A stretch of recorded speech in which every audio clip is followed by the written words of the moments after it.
Are you sick of driving through your neighborhood looking at for sale signs that are not yours?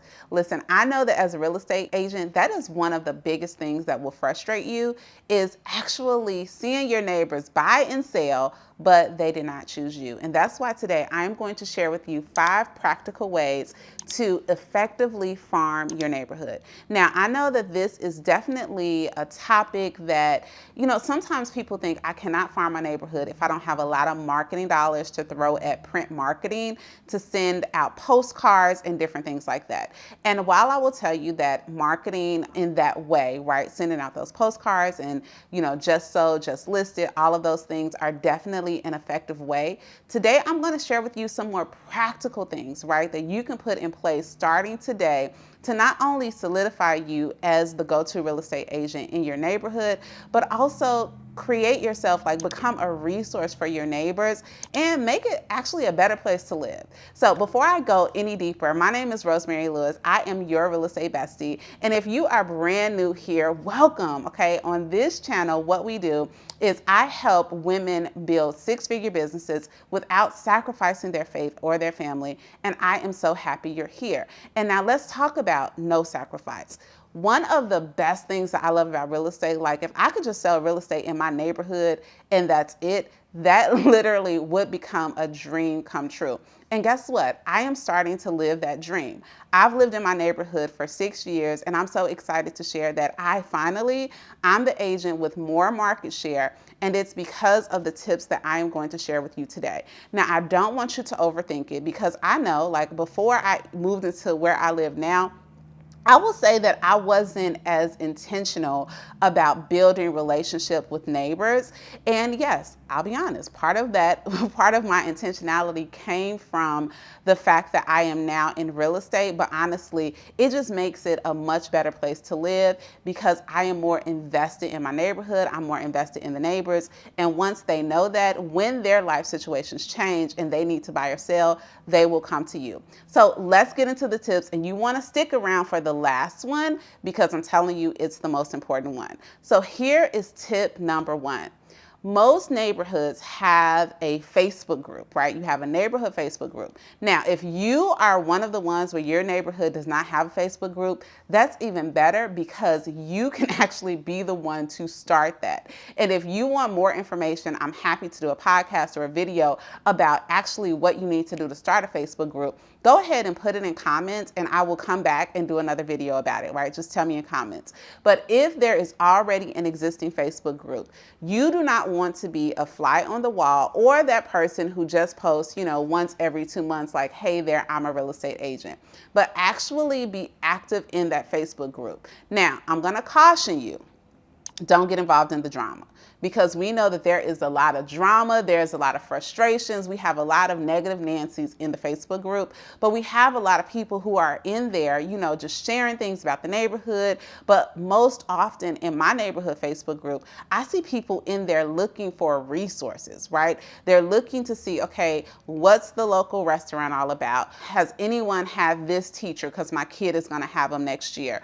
Or I'm new to the area, what dentists, what physicians are you going to? When do we trick or treat? All of these different questions pop up in the Facebook group.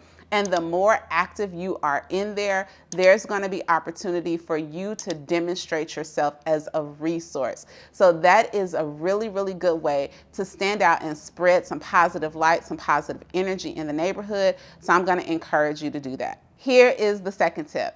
I am going to encourage you to really, really, really capitalize on holidays and festive seasons, okay? So this is going to be your opportunity to get yourself out there and be a face in the neighborhood.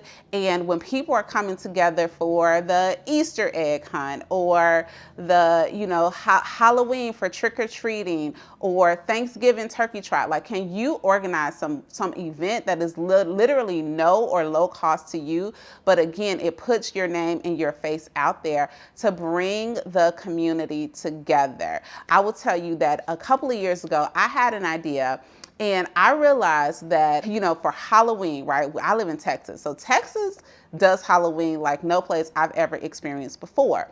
But what I would notice is that even before I got into real estate, and I was even guilty of it my first year, what do the realtors in the neighborhood do? They give you a piece of candy and they staple their business card to it. But then I thought to myself, okay, what could I do that would make me stand out? Because number one, first and foremost, I want to develop relationships. I want to know who I live around. And if you had noticed, real estate is 1,000,000% a relationship business. So a few years ago, I started a theme at my house that before trick-or-treating, right? Because they're not gonna know who they talk to. They talk to 1,000,000 different people when they're trick-or-treating. So a few hours before trick-or-treating, I literally open up my home to the neighbors and we have some type of fun activity that I do with their kiddos. I tap into my old teacher side, so it's authentic to who I am. But it's another way where I get to connect and know neighbors. And I can tell you that every single year that I have done that, the following year, there has been some type of deal or multiple referrals that have come from people who I met at that event for the very first time. That is how we built our relationship. So I want you to start thinking through, like, what holidays are coming up? What are some things that you can do and you can organize to support getting to know more people and to celebrate your neighbors? Okay, here is another one that you may have thought of, but there is likely a neighborhood school that many of the children in the neighborhood attend, okay? Even if you don't have children at that school, what are the opportunities for you to be involved with the efforts of that school? So if your kiddo is there, can you join the PTA? But if your kiddo isn't there, can you sponsor the PTA? Can you sponsor a PTA activity? I know that there have been lots of scenarios where, no, my child is no longer elementary age, but I have been able to sponsor PTA activities for my neighbors. And honestly, they're like, oh my gosh, what are you doing up here? I thought that, such and such was in middle school. He is, but I'm still here to support and to love on the kids in the neighborhood, okay? And I'm even gonna go a step further to call the local school. Is there an opportunity for you to volunteer for career day? I just love doing career day anyway because I think representation matters. It is very important to me for other little girls and little boys to see a professional woman, a professional Black woman who is articulate and who will just share their profession, right? We don't know what seeds we're planting. But the other part of that, okay, is that because I'm showing up at the school of the local school of my neighborhood, now when the kids are driving down the street and they see my logo or they see my for sale sign or they even see me walking, they're pointing out to mommy and daddy like, hey, I saw her at my school. She told me all about her profession. So what are the ways that you can support the school around you? And that's another way to get your face out in the neighborhood. Now, here is one that is a game changer, okay? Have pride of ownership in your own house. This may sound crazy, but think about it. If you are that neighbor who never gets the grass cut, your landscaping is always jacked up, you don't pull in your garbage cans for I don't know how long, you never mulch, you are not actively participating in the beautification of the neighborhood, right? You actually are a leech on the neighborhood. Why would they choose you to help them with the home buying or selling process, right? The way that you keep your house is going to be a direct reflection of what somebody's opinion is going to be of you. So as you are just thinking through, are you decorating for the holidays, right? Are you making sure that everything is fresh and kept up? Is your grass dead, or are you investing in things like True Green? And when you start to do things like this and you're showing up in that Facebook group, which was number one that I told you, then you're going to be able to offer resources for your neighbors, okay? So make sure that you are definitely taking pride of ownership in your own home, because that is going to be an introduction for you long before you actually meet them face to face. Okay, and then here's the last one, which is the very most important one to me. Friend, be neighborly.